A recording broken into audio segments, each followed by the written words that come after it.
Hello friends, welcome back to my channel love vice. আমি আফসানা চলে এসেছি আজকে নতুন একটা রেসিপি নিয়ে, চিকেন চাপ। তো প্লিজ পুরো ভিডিওটাকে স্কিপ না করে তোমরা দেখতে থাকো এবং ভালো লাগলে অবশ্যই লাইক, কমেন্ট অ্যান্ড শেয়ার করে জানিও কেমন হয়েছে। তো ফার্স্টেই দেখো, আমি 1.5 কেজি মতো চিকেন নিয়েছি। তো সেগুলোকে ফার্স্টে ম্যারিনেট করে নিচ্ছি। ম্যারিনেট করার জন্য আমি নিয়ে নিচ্ছি পরিমাণ মতো আদা রসুন বাটা, আর দিয়ে দিচ্ছি তাতে কাঁচা লঙ্কা বাটা, আর পরিমাণ মতো লবণ, আর দিয়ে দিচ্ছি আগে থেকে ভেজে রাখা গরম মশলার গুঁড়ো, আর দিয়ে দিচ্ছি পরিমাণ মতো টক দই। পুরো জিনিসটাকেই ভালোভাবে ম্যারিনেট করে নিচ্ছি। আর এটা ম্যারিনেশনটা মোটামুটি আধ ঘন্টা থেকে 45 মিনিট মতো রাখলে চিকেনটা একটু সফট হয় আর মশলাগুলো ঢুকে যায়, ওতে ভালো খেতে হয়। তো যাই হোক, এবার আমি মেন প্রসেসিংয়ে আসছি। তো তারপর দেখো, চিকেন চাপে যেটা মেন পার্ট সেটাই এবার করব। তো সেটার জন্য ফার্স্টে আমি 5 থেকে 6টা মিডিয়াম সাইজের পেঁয়াজ কুচি করে রেখেছিলাম। তো সেগুলোই তেলের উপর দিয়ে ভালো করে গোল্ডেন ব্রাউন করে ভেজে নিচ্ছি। পেঁয়াজের বেরেস্তা করে নিচ্ছি।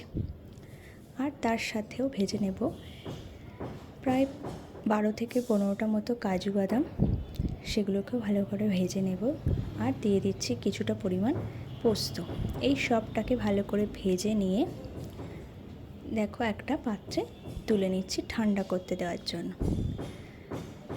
ঠান্ডা করতে দিয়ে এবার আমি মেন কড়াইতে, যেটাতে রান্না হবে, সেটাতে সামান্য পরিমাণ কিছুটা পরিমাণ ঘি, আর দিয়ে দিচ্ছি কিছুটা পরিমাণ সাদা তেল। তোমরা এটা চাইলে পুরোটা ঘিয়ের উপর রান্নাটা করতে পারো বা সাদা তেলের উপর। আমি দুটো মিক্সড করেছি, সুন্দর ফ্লেভারও আসছিল আর কোনোটাই বেশি পরিমাণে লাগেনি। আর দিয়ে দিচ্ছি দুটো বড় বড় সাইজের লবঙ্গ আর দারচিনি। আর একটুখানি কালার করার জন্য দিয়ে দিচ্ছি পরিমাণ মতো হলুদ গুঁড়ো আর কাশ্মীরি লঙ্কার গুঁড়ো। তো কালার হলুদ আর লঙ্কার যে একটা গন্ধ, সেটা যতক্ষণে কাঁচা ভাবটা চলে যাচ্ছে ততক্ষণে আমি এদিকে পেঁয়াজটাকে পেস্ট করে নিয়েছি, ঠান্ডা হয়ে যাওয়ার পর। তারপর ওটাকে ভালো করে তেলের উপর দিয়ে নাড়তে থাকছি যতক্ষণ না ওটা মিশে যাচ্ছে।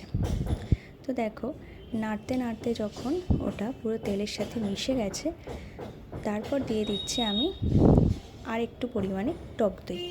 টক দইটা তোমরা আরেকটুও দিতে পারো তোমাদের ইচ্ছা মতো।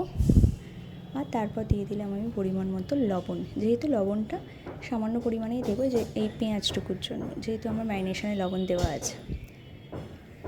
আর তারপর যে বাটিতে আমি পেস্ট করেছিলাম, জারে, সেটাতে আমি ধুয়ে জলটা অ্যাড করে দিয়েছি। আর তারপর আমার যে ম্যারিনেট করা চিকেনগুলো ছিল সেগুলোকে আমি অ্যাড করে চিকেনগুলোকে ভালো করে ওই গ্রেভির সাথে মিক্সড করছি। তো তারপর দেখো, মিক্সড করে নেওয়ার পর কালারটা কত সুন্দর আসছে। তারপর একটুখানি জল দিয়ে আস্তে আস্তে ওটাকে কষতে দিয়েছি। মাংসটা যখন কষে দেখো কালারটা একটা সুন্দর কালার চলে এসছে, তারপরে আমি দিয়ে দিচ্ছি সামান্য পরিমাণে গোলাপ জল, আর দিয়ে দেব সামান্য পরিমাণে মিঠা আতর। এইগুলো সব দিয়ে দেওয়ার পর ঢাকনা চাপা দিয়ে দেব একটু সুন্দর ফ্লেভার আসার জন্য। তারপর হয়ে গেল আমার চিকেন চাপ। তো অবশ্যই তোমরা জানিও কেমন হয়েছে।